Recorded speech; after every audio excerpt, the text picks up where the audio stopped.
Bonjour et bienvenue au sommet L'amour des plantes pour explorer notre relation aux plantes et découvrir leurs capacités insoupçonnées. Je suis Nathalie Frossard, créatrice de Phytoki et organisatrice du sommet.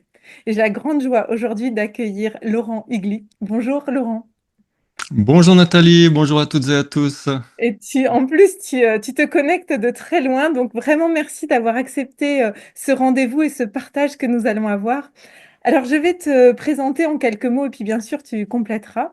Alors, tu es auteur d'une dizaine de livres, déjà, dont Mère, dont tu vas parler, je pense, assez souvent dans Oui, cet entretien, et puis du Manifeste paradisiaque que j'ai adoré, que je recommande à tout le monde. Mais il y a beaucoup d'autres, puisque tu es aussi enseignant, tu enseignes le tambour chamanique, tu es enseignant bouddhiste, et tu as fait des ponts entre les deux. Et donc ça, c'est vraiment passionnant, la manière dont tu relis toutes les sagesses et les traditions que tu connais, que tu as explorées.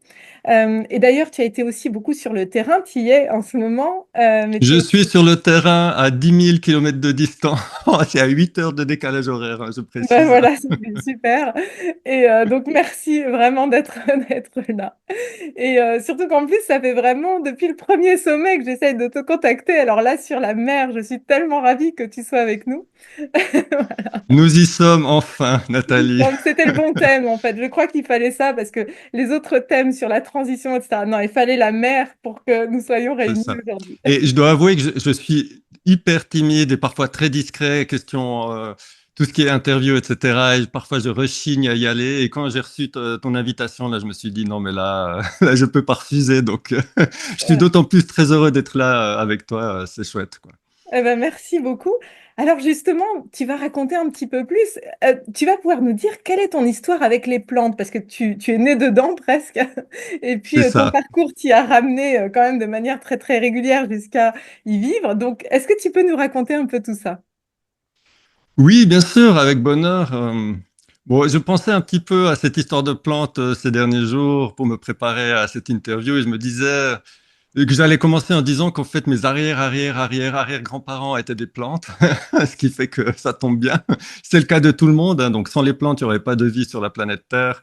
Et à un niveau des mémoires vraiment les plus anciennes, on parle souvent de mémoire ancestrale ou de transgénéalogie, mais si on va vraiment tout en bas, en fait, jusqu'aux racines de l'arbre phylogénétique, donc l'arbre qui est en fait l'arbre du vivant sur la planète Terre, on retrouve les plantes. Et dans Mère, je remercie, dans une phrase, je dis les algues bleues que j'ai été un jour aussi, c'est-à-dire que tout ce qui est derrière nous, par exemple, quand on regarde le paysage derrière moi, tout ce vivant et toute cette verdure, elle fait partie de notre famille aussi. Donc, on vient tous des plantes et je pense que le fait de maintenir une relation avec elles, qui est une relation familiale, une relation d'amour et de respect, c'est aussi une manière de se respecter soi-même parce qu'on respecte notre antériorité aussi, notre ancestralité. Donc ça, c'est pour l'aspect, on va dire, phylogénétique et aussi pour la petite anecdote ou la petite boutade. Ensuite, effectivement, bon, je viens d'un milieu agricole à la base, familialement, du côté de mon père. Et aujourd'hui encore, c'est mon cousin et mon oncle qui exploitent la ferme familiale dans le Jura suisse. Donc en fait, j'ai vu mes grands-parents au jardin depuis mon enfance. J'ai fait les foins tous les étés. J'ai passé, alors que mes petits camarades allaient à la plage ou allaient dans des pays très lointains. Moi, je restais la plupart du temps en Suisse et on allait en fait à la ferme travailler la terre et s'occuper en fait des plantes justement quoi. Donc le contact avec les plantes, il m'a toujours semblé extrêmement important. Et en parallèle de cette vie agricole, avec ma famille, nous vivions en ville dans un HLM en fait. J'ai vécu toute mon enfance dans un immeuble. Voilà, en pleine ville. Donc c'était un parallèle intéressant, ce qui fait qu'il y a peut-être aussi cet aspect dans ma personnalité. Je suis à la fois une personne très sauvage et aussi une personne très connectée à l'humanité et très sociable et très tout-terrain lorsqu'il s'agit de rencontrer des êtres humains. Et ça, c'est certainement lié à cette vie de quartier que j'ai eue aussi dans mon enfance. Mais dans notre appartement où nous étions, voilà, assez, comment dire, dans un espace restreint, il y avait plein de plantes parce que ma mère et c'est du côté de ma mère, là, que j'ai reçu, en fait, on va dire, l'aspect spirituel ou l'aspect guérisseur de ma vie. Et il y avait plein de plantes. Et ma mère, dès mon enfance, m'a toujours dit qu'en fait, à travers les plantes, c'était aussi nos ancêtres qui nous parlaient, quoi. Elle me parlait notamment de mon grand-père décédé que j'ai jamais connu et qui était, en fait, dans une des plantes. Voilà. Donc, j'ai parlé à mon grand-père à travers cette plante pendant toute mon enfance. Et le fait de, comment dire, d'avoir été éduqué dans dans ces deux aspects, l'aspect très agricole, très terrien et très terre à terre, et aussi l'aspect très mystique, ou je dirais même très chamanique, ça m'a permis ensuite de rester en contact avec les plantes. Et bon, bah, j'ai décidé de m'insérer socialement ensuite, c'est-à-dire que j'ai fait des études aussi, voilà, assez sérieuses. Je voulais devenir biologiste. Ensuite, je me suis plutôt dirigé vers la philosophie. Et pendant ces études de philosophie, c'était à l'université de Neuchâtel en Suisse, j'ai commencé à prendre des psychédéliques, à m'intéresser au chamanisme. En parallèle de mes études de philosophie, je trouvais très intéressant la philosophie occidentale et j'y suis toujours attaché aujourd'hui, c'est-à-dire l'histoire des idées, l'histoire de la réflexivité, qui est une histoire qui est très importante aussi et qu'on a un petit peu tendance à renier. C'est dommage, hein, parce qu'il y a une richesse incroyable, hein. Notre culture gréco-romaine aussi, on parle toujours de judéo-chrétienne, mais c'est aussi gréco-romaine, voilà. Et donc, en parallèle de ça, je me souvenais d'une phrase au lycée où mon prof de français nous avait demandé c'est quoi un philosophe pour vous? Et moi, j'avais répondu très naïvement que, en fait, pour moi, les philosophes, c'est des personnes qui sont autour d'un feu, en train de discuter, en train de jouer de la guitare et en train de fumer des choses, peut-être. Et en fait, le prof de français avait trouvé ça un peu étrange. Il m'a dit non, non, c'est pas du tout ça. En fait, là, on va aborder le siècle des Lumières et c'est pas du tout des barbus qui sont autour du feu en train de fumer des trucs. Et moi, je me suis dit, mais c'est dommage, j'ai bien envie d'essayer quand même.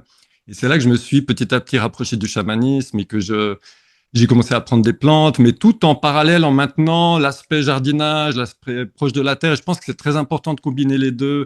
Le fait d'être parfois trop terrien, ça va aussi nous fermer peut-être à ce qui est mystique. Et le fait d'être trop mystique, ça va peut-être aussi nous faire partir dans des univers qui sont perchés. Et c'est aussi un piège, en fait, sur le chemin. C'est-à-dire qu'il faut concilier les deux. Il faut concilier la terre et le ciel. Il faut concilier la plante en tant que nourriture, en tant que terroir, et aussi peut-être la plante en tant qu'allié chamanique. Donc, le fait de concilier tout ça, ça résume un petit peu, oui, mon rapport aux plantes. Et là, je sors d'une diète de plusieurs mois où j'ai dormi sous une tente dans la jungle. Et là, je suis pas du tout chez moi. En fait, ce lieu que vous voyez derrière moi qui est magnifique, c'est pas du tout chez moi. En fait, c'est un monsieur qui s'appelle Oran, qui est très gentil, qui m'a prêté sa maison aujourd'hui pour pouvoir faire cette vidéo. J'aimerais bien vivre ici, hein, mais c'est pas. En fait, moi, ces derniers mois, je les ai passés sous une tente décathlon dans la jungle et j'ai diété. Alors, j'ai pas diété de plantes particulièrement, j'ai plutôt diété la forêt dans son ensemble parce que j'étais dans la jungle pendant ces mois pour écrire mon prochain livre. Et en fait, je pense qu'on peut aussi prendre la nature dans son ensemble comme un esprit allié ou comme un allié qui nous montre la voie, tout simplement, hein. Merci beaucoup. Et d'ailleurs, bah, on va directement aborder le vif du sujet, puisque sur ce thème de la mer et de la matrice, donc tu as écrit le livre Mer, et c'est les enseignements de la forêt amazonienne. Et donc, la mer serait cette forêt-là. Qu'est-ce que ça t'évoque quand je te dis justement la mer? Pourquoi spécialement la forêt amazonienne, la madre? Pourquoi c'est elle? Notre madre à toutes et à tous. Pourquoi? Parce qu'en fait, la forêt amazonienne est la plus grande forêt du monde. Et là, par exemple, c'est intéressant au niveau géographique. Là, je suis au Costa Rica, c'est-à-dire que je suis à quelques centaines ou milliers de kilomètres au nord de l'Amazonie, mais la forêt qui est derrière nous, c'est toujours en fait la forêt amazonienne parce qu'elle s'étend. Lorsqu'on regarde les cartes, en fait, en vue satellite de la planète Terre, la forêt, la madre, la mère de toutes les forêts, elle s'étend de l'Amérique du Sud au Mexique. Et donc, toute la région de l'Amérique centrale fait également partie de cette grande forêt. Et en fait, c'est la madre parce qu'elle est la réserve, en fait, de biodiversité la plus grande de la planète. Et c'est la mère du vivant, c'est-à-dire que c'est dans les forêts les plus denses, dans les forêts primaires, que se génèrent aussi, à un niveau, j'en viens à l'aspect phylogénétique, les espèces, quoi. C'est-à-dire que c'est la mère du vivant, c'est la mère de la diversité, c'est la mère en fait, de tout ce qui existe, de tout ce qui a des plumes, de tout ce qui a des écailles, de tout ce qui a des poils, de tout ce qui... Bref, les forêts sont des génitrices, en fait, de vivants, quoi. Et la madre, la grande forêt amazonienne, c'est la mère de toutes les mers, c'est la mère de toutes les forêts. Et c'est aussi un jeu de mots sur madre, parce que c'est aussi sous ce terme-là qu'est appelé l'ayahuasca, qui est la plante visionnaire qui permet justement de se connecter à l'esprit de cette forêt. Donc j'ai appelé ce livre Mère en honneur ou en hommage à la forêt amazonienne, mais c'est aussi un sous-entendu par rapport au fait que cette forêt, elle a aussi ses propres esprits et ses propres émissaires. Et parmi ces émissaires, il y a des plantes visionnaires qui nous permettent de nous connecter plus profondément encore à cette énergie. Alors, l'ayahuasca, moi, j'en ai pris uniquement pour l'écriture de ce livre, Mère. J'en ai plus jamais repris depuis et je pense que j'en reprendrai plus jamais. Parce que, et là, c'est une exclusivité que je te donne aujourd'hui, Nathalie, et ce sera peut-être dans le deuxième tome de Mère que je dois encore écrire. Parce qu'à la fin de ma diète, c'était en 2016 pour l'écriture de Mère, la madre, c'est-à-dire à la fois la forêt et à la fois la plante, m'a dit que je ne prendrais plus jamais d'ayahuasca jusqu'à la fin de ma vie, quoi. C'est-à-dire que j'avais terminé mon enseignement avec elle et que la suite, ce serait l'écriture d'un livre. Donc je devais retransmettre en fait cette énergie de cette madre qui est la forêt et qui est aussi la plante à travers un livre. Et ça m'a occupé pendant 3 ans, l'écriture de Mère. Et pendant ces 3 années, je suis resté en contact en fait avec cette énergie, non pas en prenant la plante, mais en méditant tous les matins, en me connectant en fait à distance parce que j'étais de retour en Europe. En fait, à l'époque, je vivais en Dordogne, en France. J'ai écrit Mer en Dordogne, voilà, dans le Périgord vert, magnifique, magnifique région qui est aussi connectée à la mer, étant donné que c'est une forêt. Le Périgord vert, c'est une grande forêt et j'embrasse tous les Périgourdins qui nous écoutent.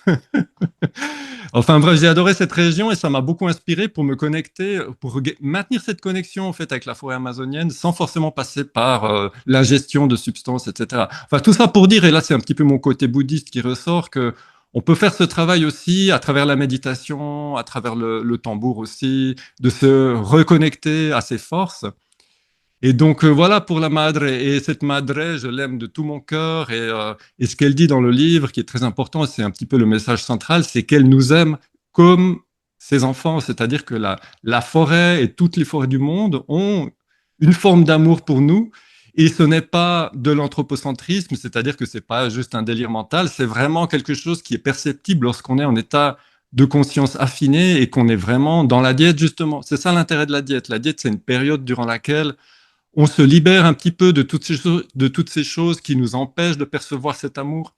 Et le fait de le repercevoir, le fait d'être en contact avec ça réconcilie avec la nature sauvage déjà dans un premier temps, et ça réconcilie également avec l'humanité. Parce que l'humanité est l'enfant de cette mère, et ça nous ramène à cet arbre ancestral qu'on partage toutes et tous et qui est très important et qui fait partie de notre mémoire de l'espèce humaine.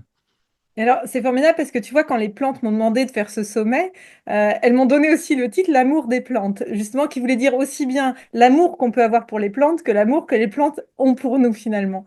Et au début, moi, j'étais un peu réticente. Je me suis dit, mais comment les gens vont réagir? Le mot amour, c'est un peu un grand mot parfois. Les scientifiques vont jamais accepter de parler. Voilà.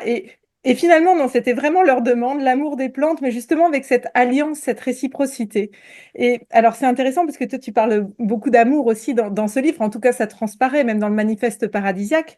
D'ailleurs, il y a une des propositions du manifeste paradisiaque, c'est nous aimerons la nature et elle répondra à notre amour. Je trouve ça très, très beau. Qu'est-ce que c'est pour toi l'amour des plantes? Comment tu le vis? Comment tu vis cet amour? Et alors, une autre question, ça fait beaucoup. En fait, tu parles aussi et tu l'as redit, de respect en même temps que de l'amour. Pourquoi on a besoin de rappeler qu'il faut respecter la nature tout en l'aimant? Est-ce que ce ne serait pas normal de respecter finalement en aimant? Eh bien, en t'écoutant, Nathalie, la réponse me vient. Ça me ramène à ce que je disais tout à l'heure sur cet aspect, tu vois, l'aspect agricole d'un côté, l'aspect mystique de l'autre, l'aspect scientifique d'un côté, l'aspect spirituel de l'autre. Toutes ces choses, on doit réussir à les combiner, en fait. Et le respect, il est vraiment au niveau de la terre. Voilà. Tandis que l'amour, c'est quelque chose qui est plus, en fait, dans les mondes, on va dire spirituels. C'est une possibilité, c'est un potentiel et c'est quelque chose qui nous connecte au divin aussi. Et en fait, dans notre culture occidentale, nous avons été dans une séparation depuis bien longtemps, hein, également en raison de la philosophie occidentale, hein, depuis l'époque de Platon, et ensuite ça a commencé à partir en vrille avec le siècle des Lumières. Et en fait, il y a un schisme comme ça entre la terre et le ciel voilà, qui a grandi, grandi, grandi, grandi, comme un fossé. Et c'est intéressant parce que là, par exemple, je suis depuis plusieurs mois en Amérique latine. Voilà. Donc, j'ai fait ma diète. Je suis allé également au Mexique parce que je voulais me reconnecter. Voilà, ça fait 25 ans que j'ai fait mon premier voyage en solitaire dans une peuplade traditionnelle. C'était en l'an 2000. Et là, 2025, je me suis dit, je vais fêter ça pour le quart de siècle. Je vais y retourner. Et en fait, dans les cultures latino-américaines, et c'est hyper important ce que je vais dire là, hein. Ça fait aussi partie du message de la forêt amazonienne. Les cultures latino-américaines ont réussi à allier les deux choses, et c'est pour ça qu'elles ont beaucoup de choses à nous apprendre. Et c'est aussi pour cette raison que dans Mer, la forêt amazonienne insiste beaucoup sur l'histoire coloniale. Il y a un chapitre sur l'histoire coloniale, la manière dont ont été colonisées les Amériques, c'est-à-dire l'arrivée, voilà, des Occidentaux, en l'occurrence c'était les Portugais, les Espagnols. Et en fait, l'Amérique latine, c'est une partie du monde où on a réussi à faire un lien très fort, à rétablir un lien très fort entre l'aspect vraiment terrien, l'aspect vraiment agricole. Là, je suis au Costa Rica, par exemple, qui est un pays très agricole. Une grande partie de la population, en fait, ce sont des agriculteurs, ce qui fait que moi, à chaque fois que je rencontre des personnes ici, des personnes du terroir, je leur dis que je suis un fils d'agriculteur et tout de suite, en Un lien fait, on qui se discute. fait. C'est oui, oui, oui, le lien se fait. Et en même temps, ils ont une foi et une spiritualité indéfectibles. C'est des irréductibles. C'est impressionnant, notamment au Mexique où j'étais il y a quelques semaines pour terminer cette diète en beauté. Et je suis toujours épaté de voir comme au fin fond des montagnes du Mexique, on est également en contact avec des gens qui sont vraiment des gens de la terre. Et pour le coup, ils travaillent la terre pour survivre. C'est vraiment de la survie, hein. C'est-à-dire que s'ils ne travaillent pas la terre, ben, ils mettent en péril leur famille, leur village, etc. Et en même temps, ils sont connectés au divin. Et en même temps, ils sont connectés aux esprits des plantes. Et en même temps, il y a cette espèce de poésie, en fait. Voilà, on va dire qu'en Occident, on préférerait peut-être dire poésie que mystique ou que religion ou que spiritualité, parce qu'on est encore un petit peu parfois timide par rapport à ça. Mais le fait de lier les deux, bah, c'est ce qui permet justement, je pense, de réunir le respect et l'amour, quoi.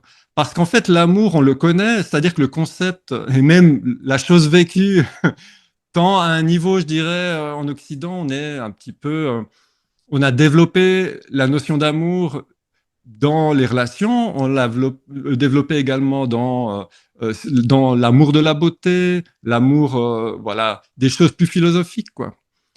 Mais l'amour, en fait, de la nature, l'amour de la nature, c'est quelque chose qui doit se faire avec le respect. On n'est pas uniquement dans j'aime un tableau de Picasso ou j'aime écouter Bach, j'adore Bach, donc voilà, c'est un bon exemple. Lorsqu'on est dans la... Oui, mais c'est un amour qui est, comment dire, dans des sphères qui sont très, on va dire, esthétiques, qui sont très... Voilà, c'est très occidental. Voilà, la philosophie occidentale avec Platon. Platon nous a emmenés dans les mondes, le monde des idées, les mondes idéaux, et en fait, on est resté un peu perché dans ces mondes, quoi. Alors qu'en fait, le respect, c'est quelque chose de très pratique, c'est quelque chose de très concret, et également à un niveau sociétal, et également à un niveau des relations qu'on a avec les autres, des relations qu'on a avec la nature. Le respect, c'est pas juste du blabla, en fait. Le respect, c'est vraiment quelque chose de concret.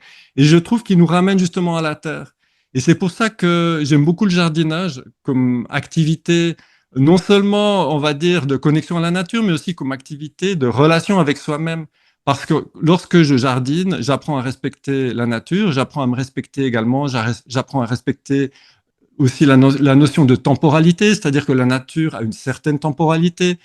Je dis toujours que la temporalité, c'est le nerf de la guerre, en fait, dans ce qui se passe actuellement, voilà, au niveau des bouleversements géopolitiques et spirituels. C'est-à-dire que la notion de temporalité, nous avons besoin de plus de temps. Plus de temps, c'est aussi plus de respect. Si je n'ai pas le temps, je n'ai pas le temps de respecter. Si je n'ai pas le temps, je n'ai pas le temps d'aimer.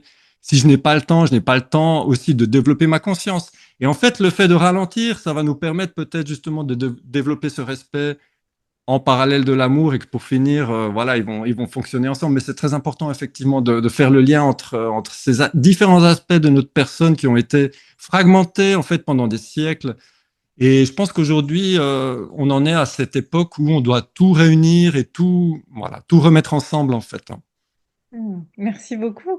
Et justement, pour remettre ensemble, parce que si on dit que la mère, c'est celle qui prend soin, qui encadre un petit peu, enfin, qui guérit parfois. Comment on peut réparer avec les plantes, peut-être avec le jardinage d'ailleurs, comment on peut réparer son lien à la mer ou reconnecter parce on a vraiment besoin. Alors, la mère, ça peut être sa mère dans la lignée, mais ça peut être aussi la mère au sens plus large. Comment réparer ou reconnecter avec la mer? C'est une excellente question et je pense même que c'est la plus importante de toutes. Et c'est pour ça que En fait, le livre mère est un livre en 2 tomes et uniquement le premier tome a été publié jusqu'à maintenant. Et c'était important en fait pour la forêt amazonienne et dans mon travail aussi de diète à l'époque en 2016 de commencer par mère, c'est-à-dire qu'on va commencer par le début. Le début, c'est cette question de la mère qui est une question universelle parce que nous avons toutes et tous des mères et que c'est en fait l'enjeu aussi à un niveau psychologique, à un niveau aussi de nos mémoires, au niveau de la manière dont nous avons été aimés. Voilà, on en revient à l'amour, de la manière dont nous avons été respectés, on en revient au respect au cours de notre enfance, en fait. Et ce qu'il se passe pendant l'enfance, alors moi, je ne suis pas psychologue, je ne suis pas psychanalyste, je suis pas. Mais ces questions-là, elles sont abordées d'une manière très frontale, en fait, dans les traditions à la fois chamaniques, mais également dans le bouddhisme. C'est-à-dire que la question de nos conditionnements, la question de nos blessures et cette question de l'amour et du respect. Et en fait, l'idée est la suivante, c'est que tant que nous n'aurons pas guéri en fait cet aspect de notre être, c'est-à-dire notre rapport à l'amour de notre enfance, au respect de notre enfance, alors qu'il n'y ait pas eu d'amour et pas de respect, c'est une donnée dans l'équation, mais malgré cette donnée, il faut quand même réussir à guérir en fait ce qui est inscrit dans notre cœur, voilà. Et c'est pour ça que la forêt amazonienne dans Mer, parce que dans le livre je fais parler la forêt, revient sans cesse à cette notion de cœur, à cette notion de blessure du cœur également, et à cette notion de guérison, parce qu'en fait, on a au départ le cœur qui est pur, voilà, donc nous naissons tous, ou nous sommes toutes et tous des êtres purs. Ensuite, nous passons par la vie sur Terre, voilà, en tout cas les débuts de la vie sur Terre avec l'enfance, l'adolescence, etc. Et nous avons toutes et tous vécu des choses dans cette période de notre vie qui nous ont plus ou moins voilà, renfermés sur nous-mêmes ou ouverts, qui ont plus ou moins brisé notre cœur ou plus ou moins voilà, ouvert notre cœur aux autres. Voilà, c'est valable pour tout le monde et c'est la notion de compassion aussi que de comprendre ça. Mais il y a une troisième étape. Hein. Il n'y a pas uniquement le cœur pur et la blessure. La troisième étape, c'est la guérison. Et cette notion de guérison, elle est extrêmement importante aujourd'hui. C'est pour ça que je te disais tout à l'heure que c'est la question la plus importante. Cette notion de guérison, elle est extrêmement importante parce que je pense qu'en ce moment, nous vivons toutes et tous un processus de guérison extrêmement intense qui nous fait passer par des hauts et des bas, par des moments de grande tristesse et de désarroi, par des moments d'extase, etc. Et que l'on soit rationnel, scientifique, que l'on soit un jardinier pur et dur, un agriculteur pur et dur, que l'on soit une personne plutôt dans les mondes spirituels ou plutôt dans la guérison, dans la thérapeutique, etc. Tout le monde est logé à la même enseigne sur la planète Terre en ce moment et nous passons par ce processus de guérison. Et en fait, le focus, si tu veux, l'intention de Mère, c'est de nous faire prendre conscience déjà dans un premier temps de cette problématique, qui est aussi une guérison, de la mère, quoi. Et qu'en fait, tant qu'on n'aura pas regardé cette question-là en face, eh bien, en fait, on pourra toujours chercher à résoudre les problèmes du monde, à résoudre les problèmes, même à un niveau géopolitique, à des niveaux globaux. Tu vois, on est très dans le global en ce moment. C'est la globalisation à tout. Moi, c'est un truc, c'est pas du tout mon truc, hein, je peux vous le dire tout de suite. On globalise, etc., etc. Mais en fait, oh, super, non, mais très bien. Mais en fait, mon cœur, dans ce monde global, je dois quand même faire un travail dessus. C'est-à-dire que je dois quand même prendre conscience de ce qui s'est passé dans mon enfance. Je dois quand même, voilà, ouvrir les yeux. Et pour ouvrir les yeux, il y a plusieurs manières d'aborder la question, évidemment. Et c'est pour ça que je pense qu'en ce moment, notamment les plantes psychédéliques sont en train de faire leur grand retour et j'en suis très heureux parce que je suis passionné par ces plantes depuis toujours et que notamment en Suisse, il y a des protocoles. En fait, c'est en train d'être officialisé. Ça vient petit à petit en France également, en Belgique aussi, c'est très ouvert. Enfin bref, en Europe, on est en train de vivre une renaissance par rapport aux plantes psychédéliques, qui sont des plantes qui ont un aspect, en fait, vraiment de psychothérapeutique. C'est-à-dire que ça nous fait retourner dans les mémoires, ça nous fait retourner dans nos traumas, ça nous fait retourner dans ce qu'on veut pas voir, quoi. Et c'est aussi pour ça que tant de personnes prennent l'avion pour aller prendre de l'ayahuasca au Pérou, pour aller peut-être au Mexique prendre des champignons ou d'autres. Voilà, toutes ces choses-là, elles sont également abordables à travers les thérapeutiques modernes, voilà, qui sont développées en Occident, qui sont des thérapeutiques qui sont pas forcément psychédéliques. Et moi, mes deux voies, on va dire, privilégiées que j'ai choisi d'enseigner aussi pour m'adapter au contexte de chez nous, voilà, dans le respect des lois, c'est le tambour chamanique. Et je pense que ça permet aussi de faire un travail énorme sur les mémoires et sur cette question de la mère aussi. Et la méditation selon le bouddhisme historique, qui est pour moi un petit peu le summum de la réflexivité, c'est-à-dire que sans rien prendre, sans aucune aide extérieure, tu vas pouvoir faire ce travail aussi de reconnexion à tes mémoires, de nettoyage, etc. Donc cette question de la mer, elle est fondamentale et je trouve intéressant aussi de l'aborder, et c'est aussi le sens du livre Mer, et c'est aussi le sens de ma présence ici, au Costa Rica, pour cette diète, de l'aborder à travers la nature. Parce que ce que nous explique la forêt dans le livre Mère, c'est que si ce travail entre êtres humains, il est parfois compliqué à faire parce que c'est des relations interpersonnelles qui parfois, ben voilà, nous bloquent ou enfin il y a des tabous, enfin bref, il y a des entraves. Eh bien, ce travail, venez le faire dans la nature. C'est-à-dire, venez vous reconnecter à cette mer-là qui est la mer originelle et elle va vous permettre également de faire ce travail. C'est-à-dire qu'on a plein de possibilités à disposition. On n'est pas obligé d'aller confronter les êtres humains qui nous ont fait souffrir. On n'est pas forcément obligé de ruer dans les brancards. Parce que de toute façon, en ce moment, j'ai vraiment l'impression, et je pense que ça parlera à beaucoup de personnes qui nous écoutent, que tout le monde, en fait, reçoit exactement ce qu'il doit recevoir, ce qu'elle doit recevoir. Donc, on n'a plus forcément besoin d'aller... Moi, j'ai toujours été une personne, je suis bélier, hein, voilà, je suis né en avril, donc on fonce, on y va, quoi, c'est la confrontation. Et là, en fait, ces dernières années, oups, j'en perds mon oreillette. Ces dernières années, oui, c'est ça les béliers. Hein. Ces dernières années, ben, je me suis calmé et je me suis dit, mais en fait, d'aller diéter dans la nature, ça fait le travail aussi, de me reconnecter aux arbres, de me reconnecter à mon jardin, de me reconnecter justement à la mer végétale, à la mer forêt. Ça me permet aussi de faire ce travail. Et c'est très apaisant et c'est très, je dirais, reconnectant, si je peux me permettre ce néologisme, ça nous reconnecte aussi à quelque chose de très profond et qui est au-delà justement des interactions entre êtres humains qui sont parfois complexes, quoi. Mmh. Et alors, nous sommes les enfants de la forêt. Les plantes sont aussi les enfants de la forêt. Est-ce qu'il y a entre enfants des enfants qui sont un peu plus évolués, qui peuvent nous aider spécialement? Voilà. Est-ce que justement, il y a des plantes spéciales qui peuvent nous accompagner sur ce chemin? Alors, pas forcément que les plantes psychotropes, mais est-ce que toi, tu as rencontré des plantes qui ont cette énergie de mer, qui ont vraiment capté cette énergie que la forêt leur donne pour nous accompagner? Oui, alors plein de plantes. Et bon, je reviens juste sur les psychotropes pendant quelques instants. On est très timide, hein, évidemment, c'est normal dans le cadre de nos pays européens parce qu'on est un petit peu en train de découvrir toutes ces choses-là. Mais il y a un potentiel de guérison, voilà, qui est juste gigantesque. Et la raison pour laquelle je suis retourné au Mexique il y a quelques semaines de ça, pour clôturer ma diète, en fait, c'était comme un petit voyage voilà, pour me dire c'est terminé. Maintenant, je reviens en fait dans ma vie. Oui, parce que quand on fait une diète longue, ça prend aussi beaucoup de temps d'en revenir. Voilà. Et c'est souvent le retour, l'aspect le plus délicat, parce qu'on veut tout de suite retourner dans la vie de tous les jours, on rentre de son voyage. Et en fait, le fait de prendre un peu de temps pour soi et de peut-être continuer le voyage, c'est important. C'est un petit conseil que je donne comme ça aux diéteuses et aux diéteurs, hein, le retour. Mais on le sait, même la session de méditation, le plus difficile, c'est toujours le retour. Ouais, c'est Donc je l'intégration, suis, en fait. C'est vraiment comment intégrer ce qui a été reçu, enseigné et l'appliquer après, voilà, dans ce qu'on vit au quotidien. Mm.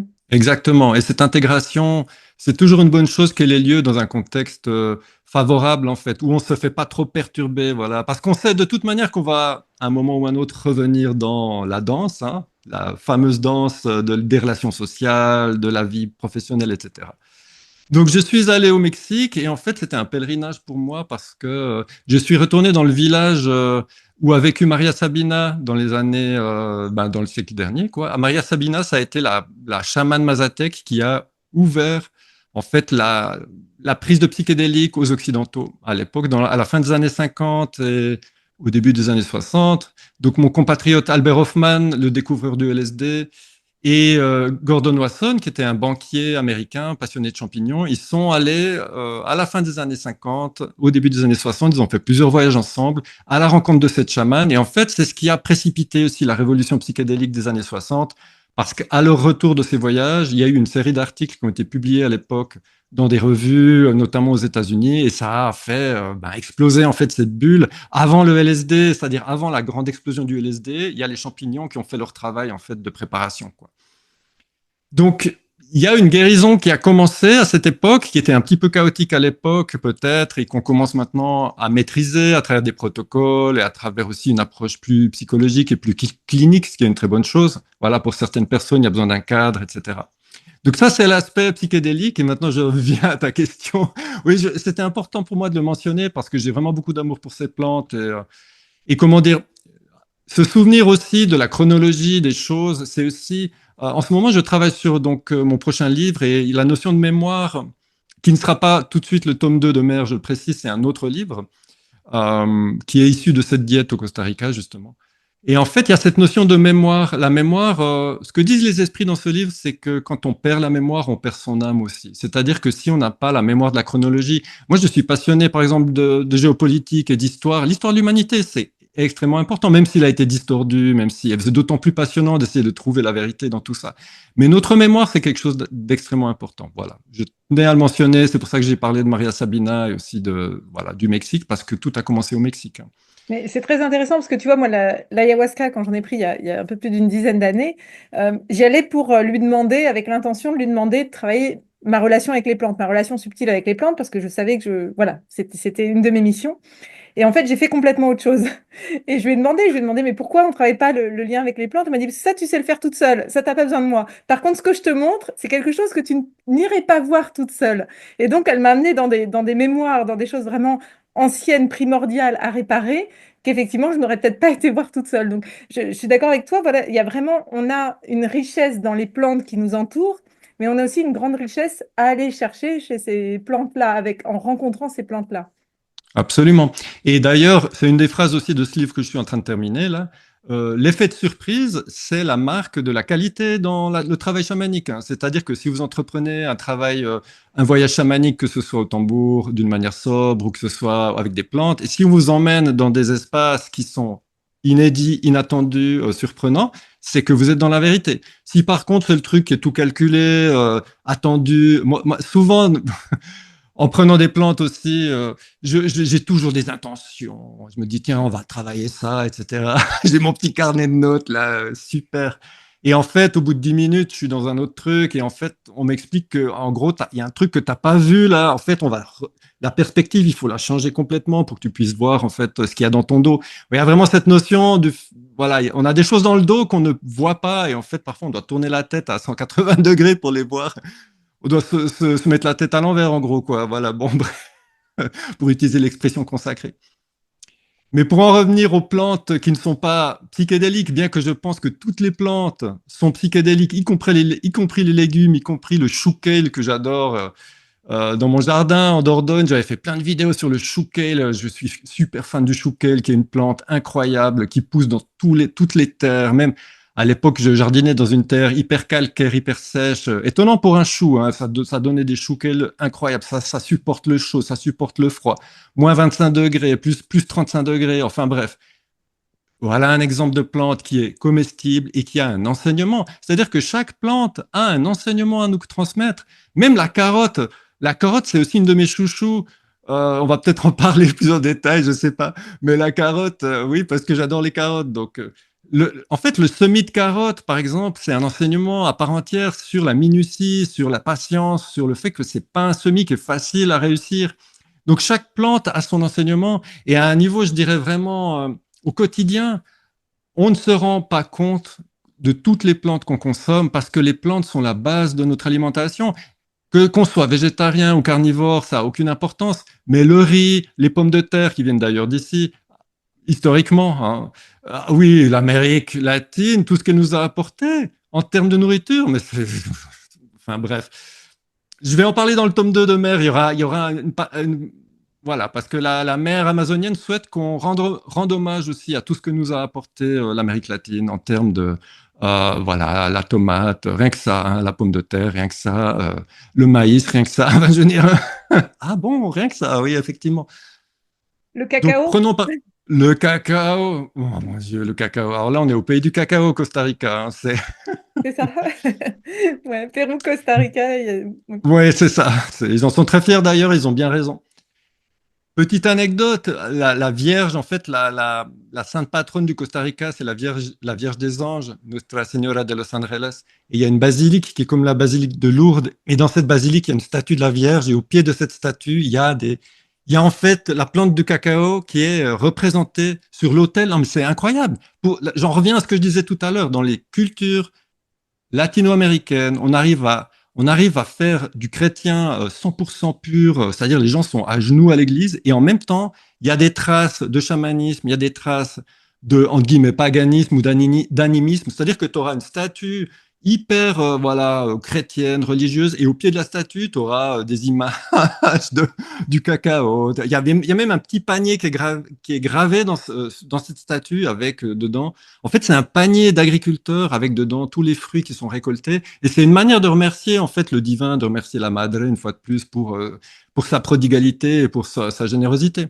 Donc les plantes sont avec nous au quotidien et moi, j'essaye, voilà, je dis j'essaye parce qu'en fait, on est tous humains et on a tous tendance à oublier, j'en reviens à l'oubli. Mais lorsque je bois un thé, je remercie l'esprit du thé, je remercie aussi l'agriculteur, quelque part en Chine ou quelque part en Inde ou quelque part au Japon qui a cultivé ce thé. Et lorsque, voilà, je mange beaucoup de riz en ce moment parce que je suis en retour de diète, donc j'essaie, voilà, d'un petit peu retrouver ma forme physique, on va dire, parce qu'on perd pas mal de poids quand on diète. Le riz, ben, je regarde toujours d'où il vient. Je regarde toujours, en fait, qui l'a produit. Voilà, on regarde les étiquettes, hein, quand on va faire les courses aujourd'hui au magasin bio. Ben, en fait, regarder les étiquettes, c'est aussi se reconnecter aux personnes qui ont produit. Et pour ça, alors là, je tiens à le dire, hein, oh mon Dieu, les agriculteurs et les permaculteurs et les maraîchers dans nos pays, en particulier la France, qui est vraiment au top niveau mondial, mais soyez fiers de votre métier, hein, parce que avoir autant de traçabilité et des produits de telle qualité, c'est quand même assez unique.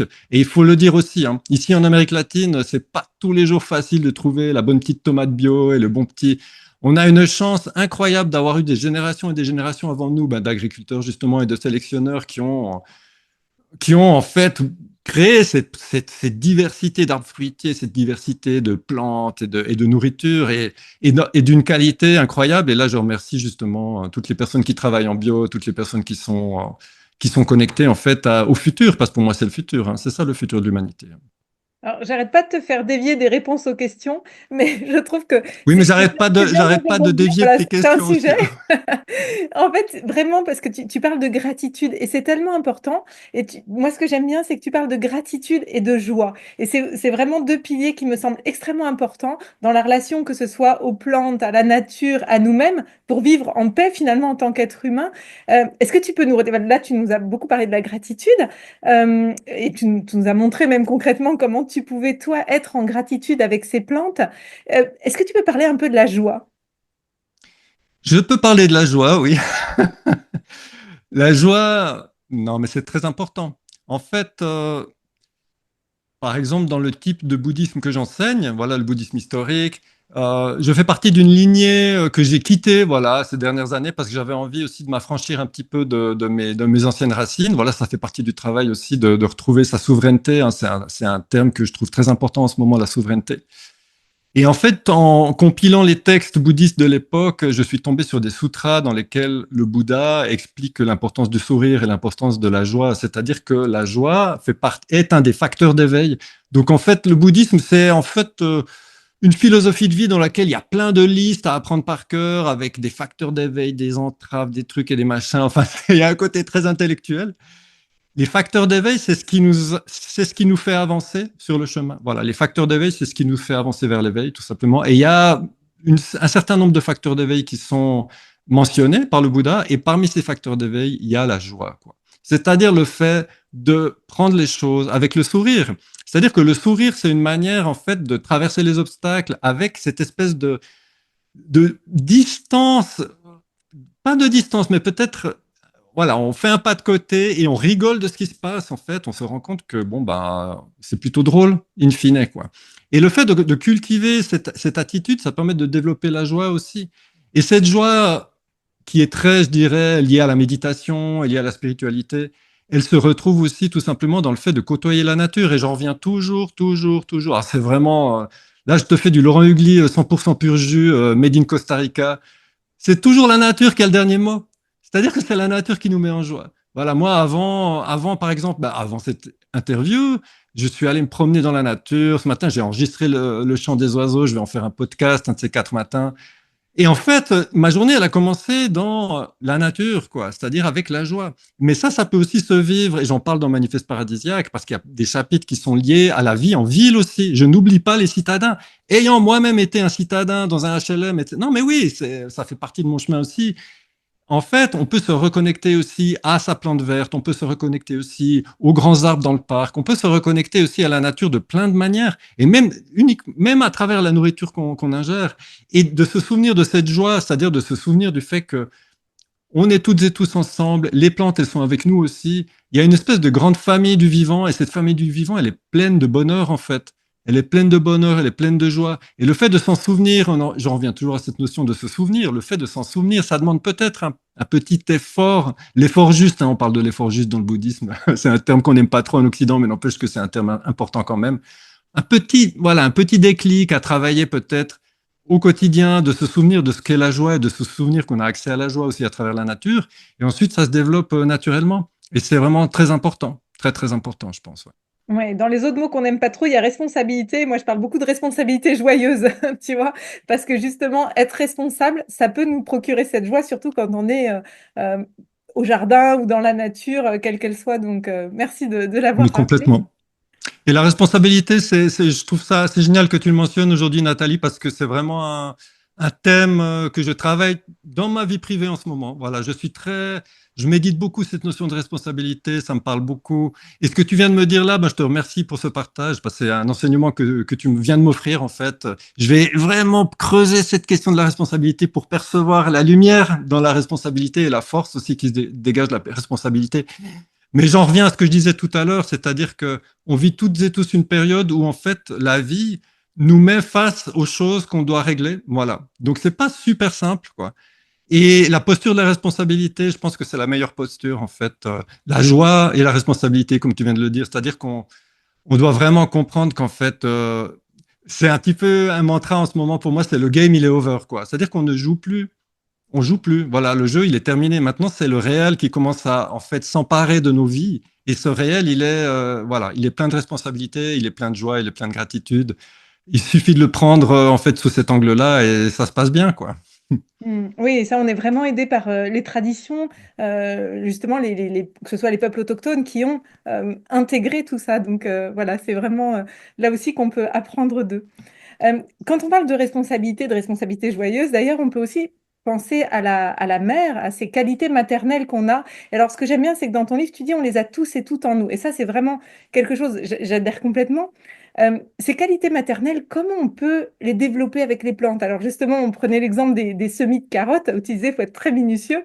Et ça, j'adore. Dès qu'on ouvre le manifeste paradisiaque, on tombe dessus. Et Premier chapitre, les carottes, hein. exactement. Et puis, alors, vraiment, les semis, tu vois, ça m'a marqué parce que, effectivement, dans ces gestes, finalement, presque d'amour maternel pour ces semis du jardinier, tu vois, en prenant soin, en regardant. Est-ce qu'il y a d'autres gestes où tu penses à d'autres choses qui, au jardin ou dans la nature, peuvent nous aider à développer, à ouvrir ces qualités maternelles, qu'on soit homme ou femme? D'ailleurs, c'est intéressant parce que beaucoup de jardiniers professionnels également, permaculteurs, sont des hommes. Et en fait, peut-être inconsciemment, parfois consciemment, mais développent ces qualités maternelles par leur amour du jardin. Moi, j'adore regarder les vidéos. J'ai plein de chaînes YouTube auxquelles je suis abonné de permaculteurs et je me fais ma dose de vidéos de permaculture. J'adore voir en fait la passion et en fait la minutie quoi de ces hommes et de ces femmes qui cultivent et qui sont effectivement au niveau du semis de carottes qui sont dans cette attention quoi. En fait, si j'apprends à faire mes semis de carottes d'une manière, on va dire, respectable, quoi, et que ça se passe bien, avec beaucoup de patience, hein, c'est aussi une qualité maternelle, la patience, quoi. C'est-à-dire, ça demande de la patience, ça demande de la minutie. Mais ensuite, je peux étendre ça, tu vois, c'est vraiment très permaculturel pour le coup. On commence dans le microcosme, on commence dans le microcosme et ensuite on étend ça à tout son jardin, on étend ça également à sa vie sociale, on étend ça également à sa vie bah voilà, au sens large. Quoi. C'est-à-dire qu'on part de la carotte et pour finir, on finit par avoir la même attitude de bienveillance et de patience et de compréhension aussi. Voilà, si mes semis de carottes sont un peu comme ça et que ça va pas, ben hop, je dois le comprendre aussi. C'est-à-dire que ça fait aussi partie des lois de la nature et ces lois de la nature, plutôt que de lutter contre elles, je vais plutôt les accepter comme elles sont et essayer de danser avec elles.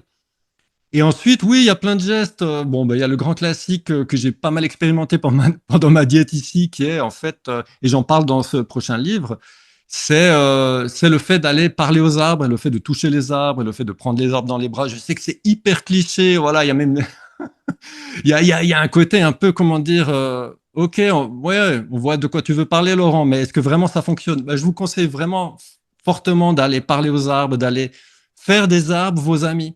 Voilà, et notamment en ville, je reviens sur la notion de, voilà, en ville, il y a aussi des choses à faire.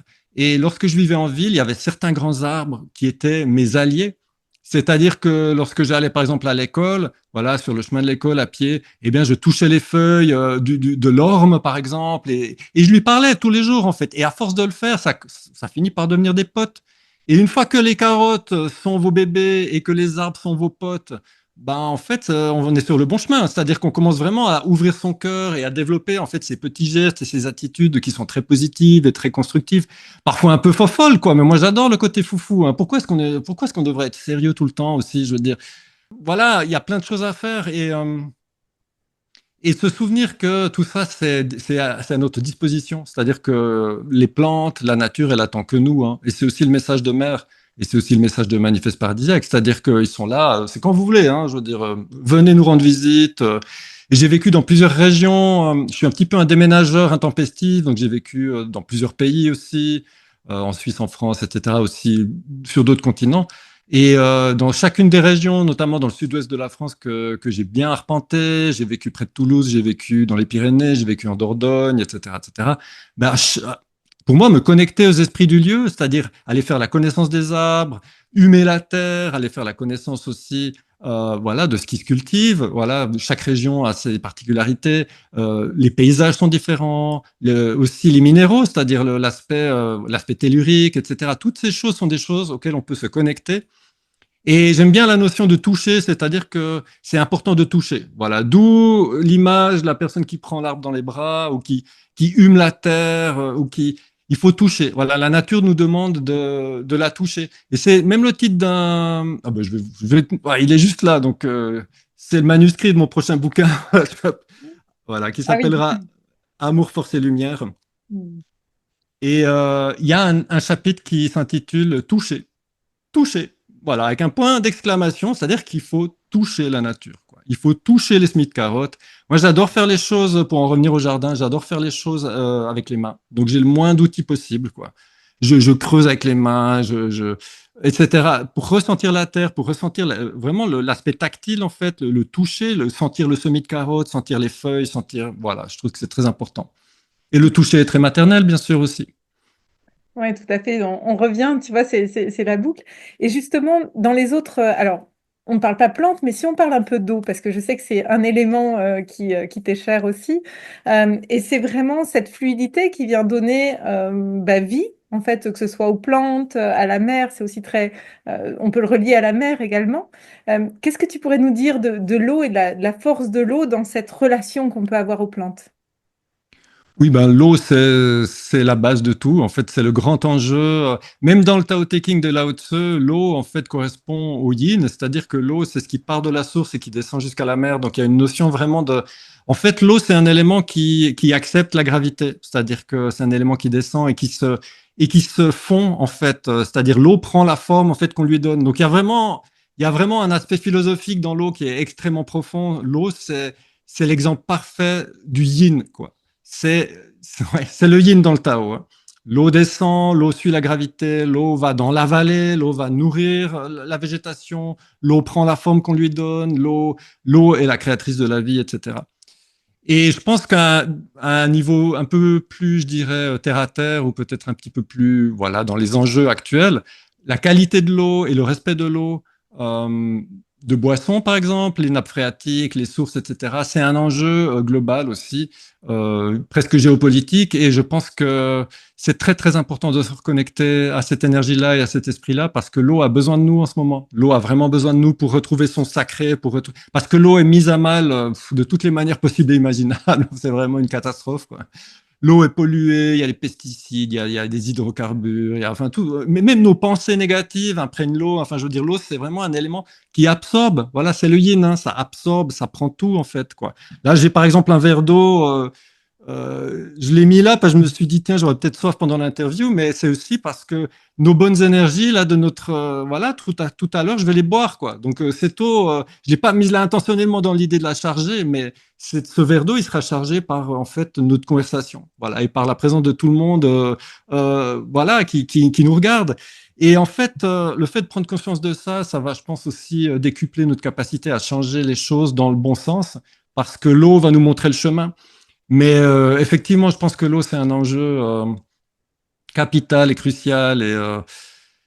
Et comment dire, j'ai beaucoup travaillé sur l'énergie des cascades aussi pendant cette diète ici au Costa Rica, parce qu'il y a beaucoup de cascades au Costa Rica. Et j'ai en fait, c'est un monsieur qui m'a prêté un bout de son terrain pour planter ma tente, et pas très loin de cet espace de diète, il y a une cascade où je suis allé me baigner plusieurs fois. Je l'ai même filmé pour faire une vidéo sur sur ma chaîne YouTube. Je l'ai appelé la chamane, hein, c'est la cascade chamane. Et en fait, lorsque j'allais me baigner dans cette cascade, je parle au passé parce que je vais bientôt rentrer et que voilà, je vais devoir lui dire au revoir. Euh, je sentais vraiment cet appel de l'eau qui me disait prenez soin de moi, quoi. C'est-à-dire que en fait, l'eau c'est le plus important de tout. Ça nourrit également la madré. C'est-à-dire que la madré amazonienne, qui est la mère de toutes les mers, elle est elle-même dépendante de l'eau. Donc en fait, quand on remonte d'un niveau et qu'on est dans les grands éléments, comme l'eau, la terre, le feu, l'air, etc., l'éther. C'est très chamanique, c'est-à-dire qu'on n'est plus uniquement au niveau du vivant, on est au niveau de ce qui soutient le vivant, c'est-à-dire qu'on est au niveau vraiment de la superstructure et de l'infrastructure également. Donc, il y a une espèce de notion de ces éléments-là. Le feu aussi, hein, c'est très important. Le feu est aussi pollué, le feu, etc. La terre est polluée, etc. Et en fait, je pense que c'est aussi pour cette raison que tout ce qui est un petit peu chamanico-chamanique est en train de revenir en force dans nos pays, parce que on peut se connecter, ben on en revient à l'histoire de l'amour et du respect, hein. On peut se reconnecter au divin, on peut être très religieux comme personne. Moi, j'ai un côté très religieux dans ma vie privée, quoi.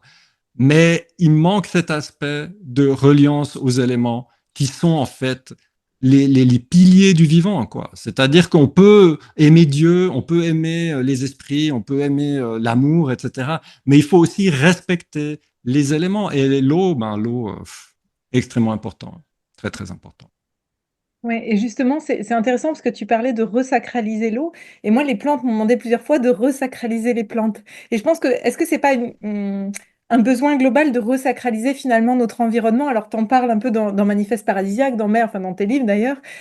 C'est vraiment de retrouver ce sacré dans ce qui nous entoure. Oui, oui, oui. Et c'est, tu vois, dans cette période un peu rock'n'roll là qu'on est en train de vivre, où tout le monde est confronté en fait à ces miroirs et à ces vieux dossiers, en parallèle de cet aspect nettoyage, on peut faciliter les choses en se reconnectant et en resacralisant, comme tu viens de le dire.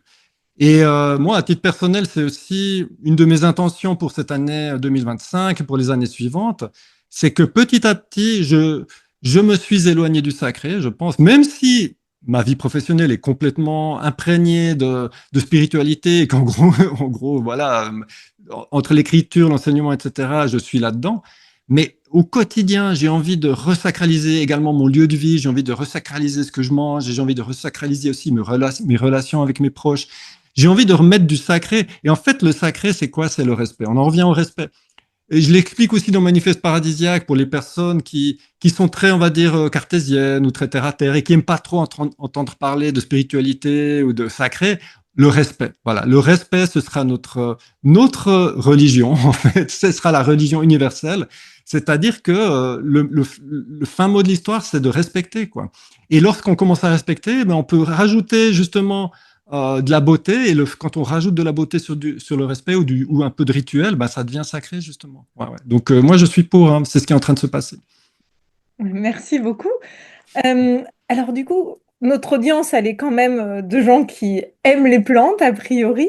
Est-ce que tu aurais pour eux une petite pratique alors tu en as déjà proposé plusieurs, hein, mais une petite pratique à proposer ou encore quelque chose pour ouvrir un petit peu plus, peut-être en nous parlant d'amour, de force et de lumière, mais pour justement ouvrir un petit peu ce regard, le changer, aller plus loin et pour resacraliser. D'accord. Oui, alors, tu me parles de Amour, Force et Lumière. Euh, Tu m'as tendu la perche quand même, hein. oui, oui, oui. Oh là, là, je vais dévoiler des choses inédites parce que le livre ne sort que en octobre, en fait. Mais bon, là, c'est le manuscrit que j'ai entre les mains et c'est marrant qu'on en parle maintenant parce que dans quelques jours, je vais envoyer les fichiers à mon éditeur Mama Édition. Donc, je suis dans la phase vraiment finale de l'écriture et c'est aussi pour ça que je termine ma diète maintenant. Donc, tout est interrelié comme ça, c'est chouette. Ok, donc inédit, quelque chose d'inédit, mais de très simple, hein. À un moment donné dans ce livre, en fait, dans ce livre, ce sont mes esprits qui expliquent ce que c'est que le chamanisme. Donc, c'est vraiment vu du point de vue des esprits. À travers un voyage voilà, qui nous fait passer par tous les mondes les plus lumineux, mais aussi les mondes dans lesquels il y a des choses à travailler. Et à un moment donné, c'est mon animal de pouvoir, qui est un aigle royal, qui nous explique, en fait, qui explique à la lectrice ou au lecteur comment se reconnecter à la sacralité dans la nature. Et c'est d'une simplicité. Enfin, c'est vraiment, c'est tellement simple, quoi. C'est tellement simple. En fait, il invite la lectrice, le lecteur à retrouver un espace qui lui plaît quelque part dans la nature. Voilà. Et c'est ce qu'on appelle, en tout cas dans ce que je pratique et ce que j'enseigne, c'est ce qu'on appelle le point de départ. Le point de départ, c'est un lieu quelque part dans la nature, sur la planète Terre, qui est un lieu que vous adorez et que vous trouvez spécialement intéressant au niveau de son esthétique, au niveau de sa spiritualité, au niveau des esprits qui y règnent, au niveau de sa tranquillité, au niveau de ce que ça vous apporte, au niveau de l'ancrage, etc. Donc, un petit pèlerinage à pied jusqu'à ce lieu. Bon, peut-être pas depuis chez vous, hein, comme je le dis aussi dans le livre, si le lieu est à 500 km, vous pouvez quand même vous déplacer voilà, avec vos moyens de transport, mais faire la dernière partie du voyage à pied, voilà, peut-être une petite heure de marche jusqu'au lieu. Et une fois qu'on arrive sur ce lieu, eh bien, on va s'asseoir et on va simplement écouter. On va simplement écouter le chant du lieu, c'est-à-dire quels sont les sons qui sont présents dans ce lieu.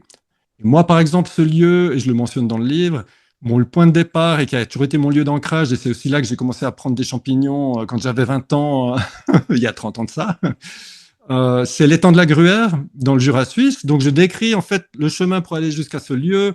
J'y vais souvent à pied et je vais m'asseoir au bord de l'étang. Et là, je ferme les yeux et j'écoute. Et en fait, en écoutant, j'entends le chant de tous les oiseaux, de le bruit du vent, j'entends les feuilles, j'entends le bruit de l'eau, j'entends même parfois aussi des bruits humains, c'est-à-dire qu'il y a aussi des chants, il y a le chant de la route au loin, il y a le chant de l'agriculteur avec son tracteur, etc. Et tout cela fait partie de la réalité, c'est-à-dire que c'est le réel qui est perçu directement. Et c'est une pratique extrêmement simple, mais qui est pleine d'enseignements et je pense pleine de guérison aussi, parce que pour le coup, et là on est vraiment dans des choses très bouddhistes, on est dans le réel, quoi. C'est-à-dire qu'il n'y a pas, je fais rien d'autre que d'écouter. Et je pense que c'est le plus important. Et l'écoute fait partie des vertus cardinales aussi dans Mère. À un moment donné, la forêt définit ce que c'est qu'un espace sacré, et dans l'espace sacré, il y a de l'écoute et du respect. Bien, mais écoute, un immense merci pour ce partage et cet entretien. Merci de t'être rendu disponible et d'avoir voilà, partagé cette joie, ce respect, cet amour des plantes, de la mer, de la forêt et puis de tout ce qui peut faire notre paradis. Et Merci à toi, à Nathalie, hein. très bientôt Merci pour avec ton nous. invitation. Oui. Et merci à vous toutes et à vous tous d'avoir regardé. C'est vraiment chouette d'être connecté de cette manière. Je trouve ça super. Merci. Et puis, on attend avec impatience le prochain livre. On suivra les actualités de Mama Édition. Et puis, en attendant, on peut lire vraiment tous tes autres ouvrages qui sont des mines de sagesse et puis aussi bien de pratique que de réflexion. Et c'est ça que j'aime bien. Donc, merci beaucoup, Laurent. Merci, Nathalie. Je t'envoie un bisou du Costa Rica.